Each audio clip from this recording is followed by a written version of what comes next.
I'd like to discuss this year the concept of making Hachnasas Sefer Torah on Chanukah. This was a plan in Yerushalayim to do such a thing.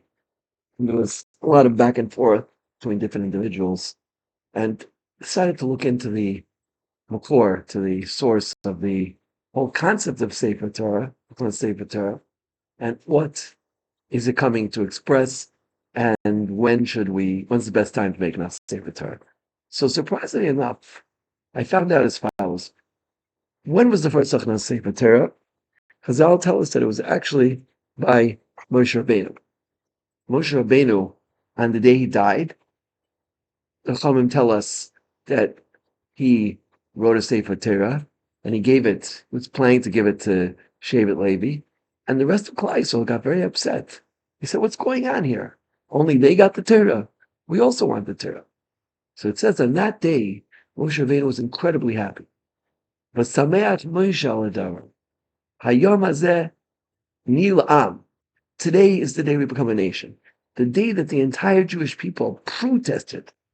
Now in Yerushalayim, past months before the war, we had every single day there was a protest. In fact, Moti Shabbos I was coming to the coastal, there was a protest. This one's protesting, that one's protesting. The source really of protests comes from this last day of Moshe Rabbeinu's life, that he wrote a Sefer Torah just for his Shevet, and the whole Jewish people protested this. And Moshe Rabbeinu was incredibly happy that, in fact, the Jewish people wanted a Sefer Torah. And it says that day he wrote 13 Sefer Torah. That day he wrote 13 Sefer Torah. Now, for those who are a little bit familiar with Chazal and Halacha, this presents us with a very, very strong question. Because when was Moshe Rabbeinu nifter? What day did he leave this world? Chazal tells us was Shabbos. And that's in fact why on Shabbos afternoon we have a special tefillah, 3 psukim, that we say during Mincha, Siklascha, and that's because that was the day of the Patira of Moshe Rabbeinu, Yosef HaTzadik, and David HaMelech. Those 3 tzaddikim passed away Mincha of Shabbos, so therefore we say Siklascha. And the question is, piercing question, right? If Moshe Rabbeinu wrote 13 Sifrei Torah on the day that he died, how could it be that he died on Shabbos? How could it be the first Hachnasas Sefer Torah on Shabbos? And how could it be that 13 Sifrei Torah were written and there was Hachnasa on that day? That's one piercing question. The other piercing question is, in the Sefer Hasidim cites a Seder Olam, which is a Medrash Chazal, that it could not be that Moshe Rabbeinu died on Shabbos. Why is that? Because we know Moshe Rabbeinu died on the 7th of Adar, right? Zayin Adar. He was born on Zayin Adar, and he died on Zayin Adar. And says the Seder Olam that the walls of Yericho came down. The walls of Yericho fell on the 28th of Nisan. The 28th of Nisan. That was Shabbos. So if you make the calculation, right, the 28th of Nisan, when the walls of Yericho fell down, that was Shabbos. It comes out, in fact, that the first of Nisan was on a Sunday, and then Zayin Adar that year was on a Friday, right? So in fact, it sounds like that year that Moshe Rabbeinu did not die on Shabbos, but he died on Erev Shabbos, right? And the question is then, if Moshe Rabbeinu died on Shabbos, on Erev Shabbos, right? So why is there a great arichos? The Zohar seems to say, and other Medrashei Chazal seem to say, that Moshe Rabbeinu died on Shabbos and not on Erev Shabbos.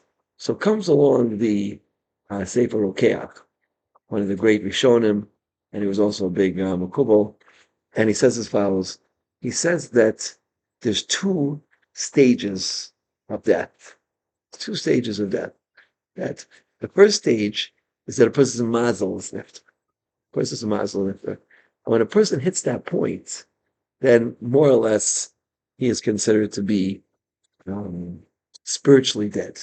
Right? Even though halachically he's still alive, halachically he would still be Michal Shabbos to save his life. But in the spiritual worlds, he is considered to be more or less to be dead. And um, this is the first stage. So that actually happened on Erev Shabbos, right? And the actual death was on Shabbos. So according to this, we can understand that the writing of the Sefer Torah actually happened on Erev Shabbos, 13th Sefer Torah, but the actual death, the actual departure of Moshe Rabbeinu from this world happened on Shabbos. If that's true, then it would not be the first Sefer Torah was not on Shabbos, was in fact on Erev Shabbos. It'd be on Erev Shabbos. And this would solve a lot of problems. The Taz adds that the commemoration of Moshe Rabbeinu is marked by Bittul Beis HaMedrash, Mincha afternoon, Shabbos afternoon, Seisit Koska, and there's Bittul Beis HaMedrash there. People are not learning in the Beis HaMedrash as a commemoration in memory of Moshe Rabbeinu's death, because we don't need that Erev Shabbos, because people are busy with Shabbos. Right? We don't need that with Shabbos. Erev Shabbos goes with Shabbos. So there was a special commemoration made on Shabbos, the day that his neshama actually left this world. And this is one yishuv of this problem. This also gets around another problem. Could Moshe Rabbeinu have written 13 Sefer Torah on Shabbos? And that's, it's right on Shabbos. If we understand that he actually passed away on Erev Shabbos, then we could explain that's when he wrote the Sefer Torah. But if he passed away on Shabbos, and that's when he wrote the Sefer Torah, so how could you write the Sefer Torah on Shabbos? So the Chasam Sofer asks this question, and he answers as follows. He says, "Kasav Moshe Rabbeinu Shalom Sefer Torah b'Shabbos Kodesh al yedei Shem v'Hashpas Kumas." How did he write these Sefer Torah? He used the Shem Havaya, and he wrote them, and the Shem Havaya caused the quills to write, and that wrote the Sefer Torah. And apparently, for those who know how to do that, that's not prohibited on Shabbos. I guess not Malach's Machshavos. It's not considered to be Michal Shabbos to do such a thing. Okay, so that would get around that problem. How he could actually have died on Shabbos, but he wrote the Sefer Torah through the usage of Shem Hashem. In short, we have two mahalchim as a word, right? And to get to the question, can we make a Sefer Torah Chanukah? Right? We're first going to deal with what is a Sefer Torah all about. When was the first Sefer Torah?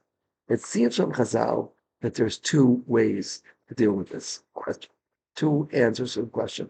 One mahalach, one path to understand this is that the first Sefer Torah was on Shabbos, and there was 13 Sefer Torah, and on the same day that it was Hachnasas, it was also written, these 13 Sefer Torah. Okay? How could you write them? Chasam Sofer says from the Shlah that they're written with Shem Havaya. That's one how. The difficulty with the first Sefer Torah being on Shabbos is, aside from the questions that they brought up, and those who do not want to answer that Moshe Rabbeinu used the Shem Havaya to write the Sefer Torah. The second mahalach is that really it must have been on Erev Shabbos. Why? Because the walls of Yericho fell on 28th of Nisan, Rosh Chodesh, which was a Shabbos. Rosh Chodesh that was Sunday, and the 7th of Adar must have been on a Friday. So actually, Moshe Rabbeinu died on a Friday. Right? He wrote Sefer Torah, 13th Sefer Torah on Friday, how could it be that he died on Shabbos? So apparently his mazel died on Shabbos, and which is the first stage of death. And that is how, that is why we commemorate Moshe Rabbeinu's death on Erev Shabbos, even on Shabbos, even though it actually happened on Erev Shabbos. In any event, we've started delving into this issue of what is a Hachnasas Sefer Torah all about, and B'ezrat Hashem will continue to delve into this issue and understand if Chanukah is in fact an appropriate time to make us Hachnasas Sefer Torah. Hashem should help us get clarity. Amen. Kei Ratzon.